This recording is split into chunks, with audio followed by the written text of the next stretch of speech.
إن الحمد لله نحمده ونستعينه ونستغفره ونعوذ بالله من شرور أنفسنا ومن سيئات أعمالنا من يهده الله فلا مضل له ومن يضلل فلا هادي له أشهد أن لا إله إلا الله وحده لا شريك له وأشهد أن محمدا عبده ورسوله أما بعد أعوذ بالله من الشيطان الرجيم بسم الله الرحمن الرحيم إنما يريد الله ليذهب عنكم الرجس أهل البيت ويطهركم تطهيرا.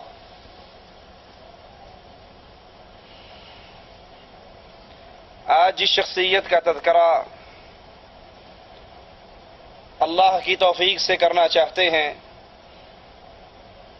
وہ عظیم ہستی ہے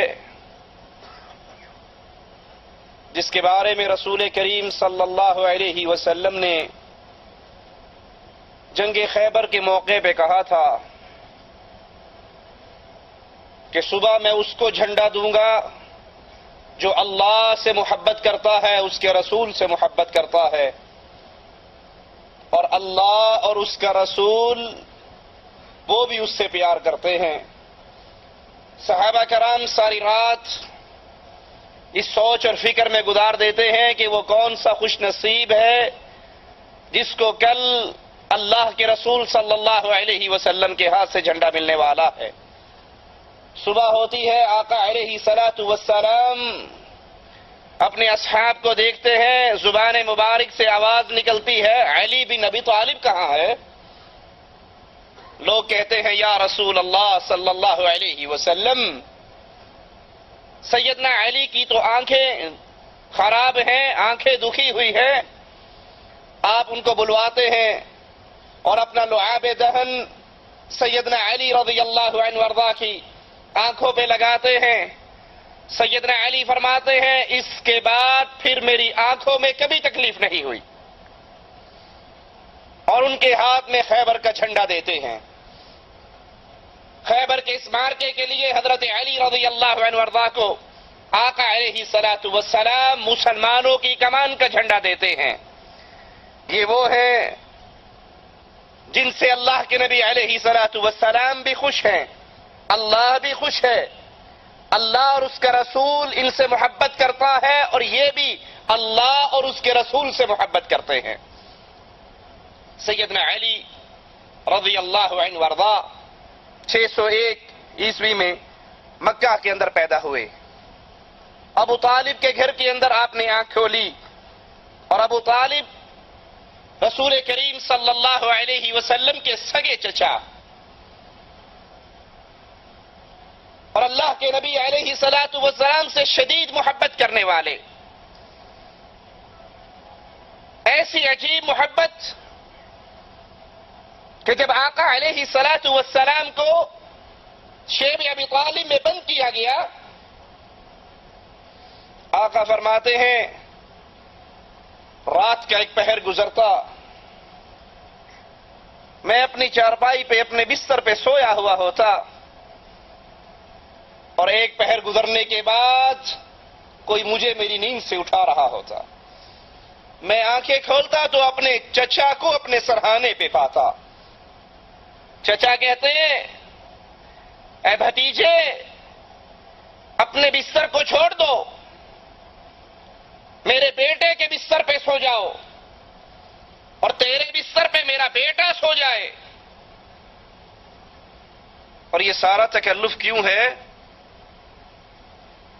بھتیجے اگر کافر تجھے مارنے کے لیے تیرے دشمن کفار مکہ اگر وہ حملہ کریں، اے بھتیجے تو بچ جائے، تیرے بدلے میں میرا بیٹا مارا جائے۔ اتنی محبت کرنے والے چچا، اتنا پیار کرنے والے، اپنے بستر پہ نبی کے بستر پہ اپنے بیٹے کو لٹا دیتے، اس کو خطرے میں ڈال دیتے اور بھتیجے کی جان خطرے سے نکال لیتے۔ رسول کریم صلی اللہ علیہ وسلم نے 25 سال اپنے چچا کے ساتھ گزارے، اور جب اعلان نبوت کیا قریش آپ کے دشمن ہو گئے، اہل مکہ آپ کے دشمن ہو گئے، تو یہ چچا تھا، یہ ابو طالب تھے جنہوں نے ہر طوفان کا ڈٹ کر مقابلہ کیا. ایک موقع پر اہل مکہ نے آ کر کہا تھا ابو طالب ہمارے اور اپنے بھتیجے کے درمیان سے الگ ہو جا,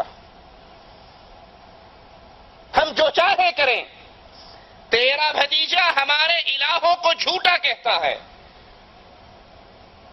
ابو طالب نے آقا علیہ الصلوۃ والسلام سے کہا تھا بھتیجے بوڑھا ہو گیا ہوں, میرے کمزور کندھے اتنا بوجھ نہیں اٹھا سکتے, مجھ پہ اتنا بوجھ ڈال جتنا میں اٹھا سکوں. آقا علیہ الصلوۃ والسلام نے اپنے چچا کی زبان سے یہ جملے سنے.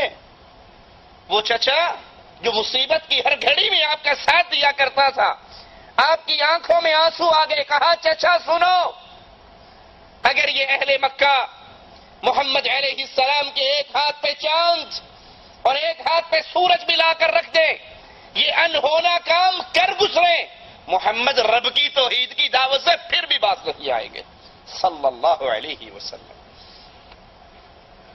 چچا نے اپنے بھتیجے کی آنکھوں میں آنسو دیکھے, تڑپ اٹھے.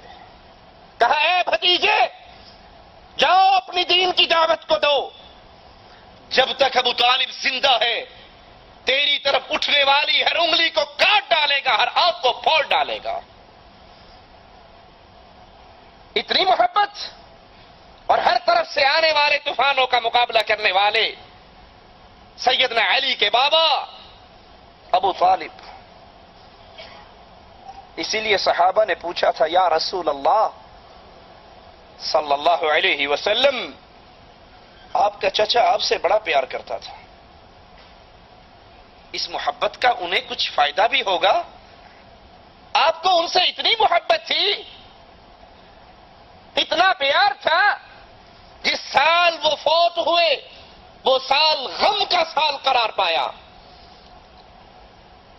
آقا آپ کی محبت کے بدلے میں کچھ ملے گا؟ کہا ہاں, میرا چچا جہنم کے وسط میں تھا, میری محبت اس کو کھینچ کر جہنم کے کنارے پہ لے آئی. اس کے پاؤں کے نیچے جہنم کے 2 انگارے اور ایک روایت میں آگ کی 2 جوتیاں پہنائی جائیں گی. یغل بہ دماغہ, اس سے اس کا دماغ ایسے کھولے گا جیسے ہنڈیا چولہے پہ کھولتی ہے. آقا کو ان کی وفات پہ کلمہ نصیب ہوئے بغیر موت پہ غم ہوا. آسمان والے نے قرآن کی آیات اتار دی, انک لا تہدی من احببت ولکن اللہ یہدی من یشاء. اے پیارے, جس کو تو چاہے پیار کرے اس کو ہدایت نہیں دے سکتا, رب جس کو چاہتا ہے ہدایت عطا فرما دیتا ہے.